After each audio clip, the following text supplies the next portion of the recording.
If you wish to understand the universe, said Tesla, think of energy, frequency, and vibration. Exactly.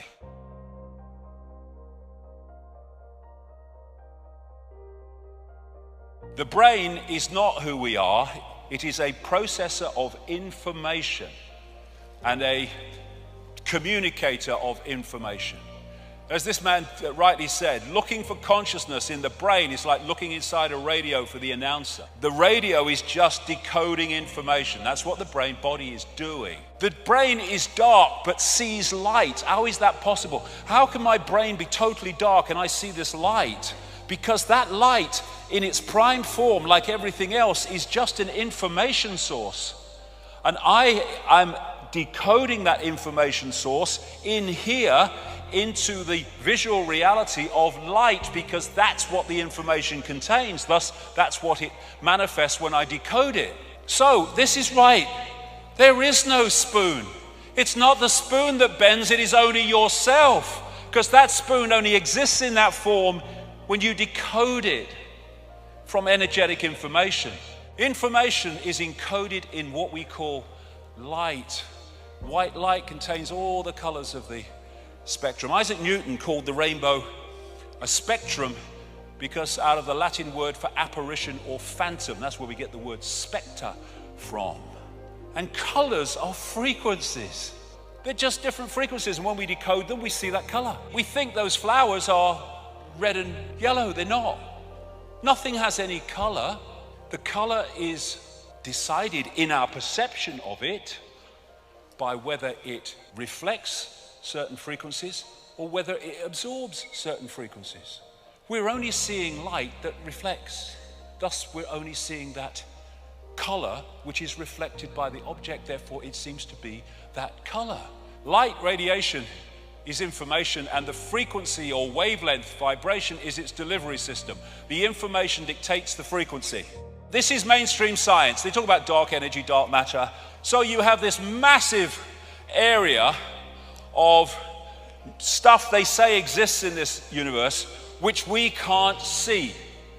You then have light, electromagnetic spectrum, etc., which is 0.005% of what they say exists in this universe, and visible light, which is the only frequency band that we can decode into a visual reality, is a fraction of the 0.005%.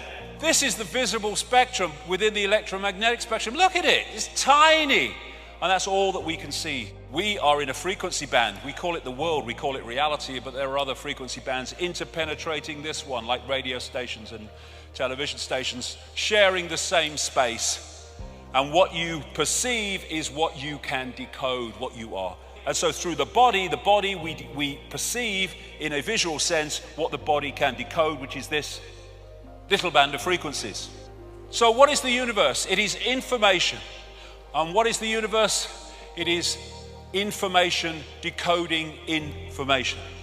When you put a disk in a computer, it's information.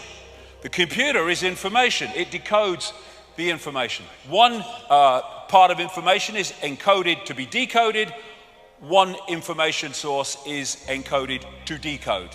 And that's exactly how our reality works, except the body is decoding and also encoding. The brain is massively part of the decoding system of this wireless cosmos. We do not have empty space between us. We have energy.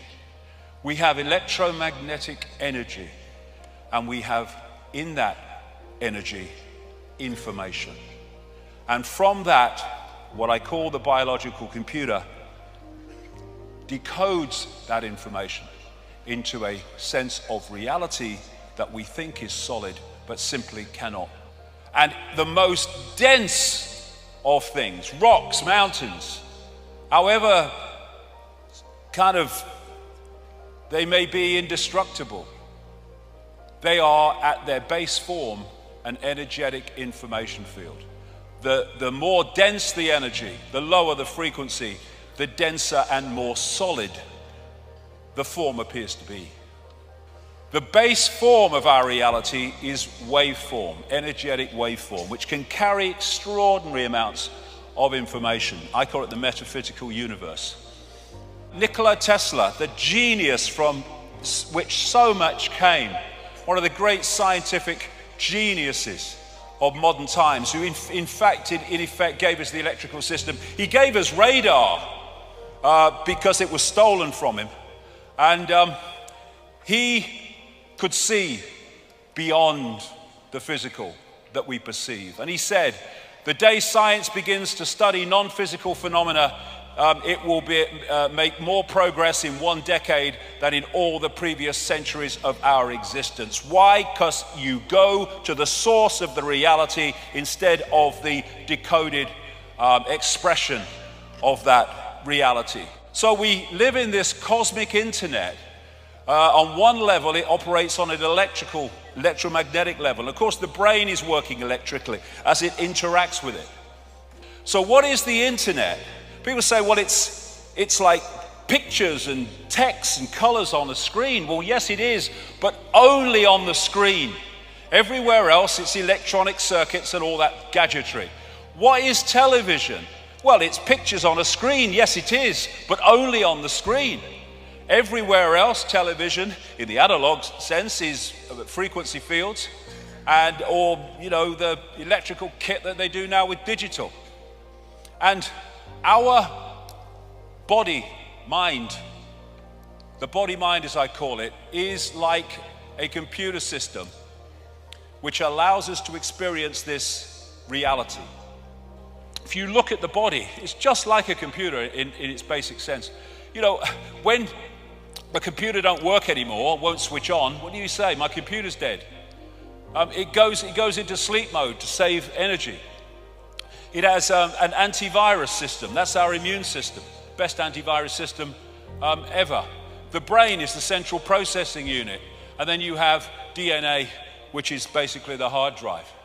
And the senses are decoding systems, decoding information into a form that the brain can decode. So the senses are taking waveform information, vibrational information, they're turning into electrical information, they are communicating it to the brain, which then decodes that into a sense of reality we call the world we live in. The motherboard of the body, that is the system of meridian lines of energy used in acupuncture, which take information around the body. When information is passing around the computer too slowly, things start to malfunction. And what do we say? My computer's so slow today. Yes, because the information is not passing around at optimum level. When the information is not passing around these chakra systems and meridian line systems, then the computer malfunctions. We call it dis-ease, disharmony. What the acupuncturist is doing is using these needles and other techniques to make sure the flow of energy, information around the meridian system is optimum. This is why in ancient China they used to pay the acupuncturist when they were well, but not when they were ill, because his job was to make sure they never got ill. People say, you see this in the media, he's saying you put a needle in your toe and you cure a headache. That's crazy. Well, it's not crazy, it's perfectly logical. If the problem with the head is that one of these meridian lines of information is blocked in the toe that goes through the head, then it's no good putting it in the head if the blockage is not in the head. You put it in the toe and that clears the meridian, which takes away the pain from the head. It's very simple. And I love that line. You see that on news programs. They're talking about a story. They'll say, well, what we know is, well, what do we know at any point? Until 1929, scientists thought there was only one galaxy in the universe, the Milky Way. Today, they estimate minimum 100 billion. From one in 1929. And at that point, they would have said, what we know is. Well, what do we know?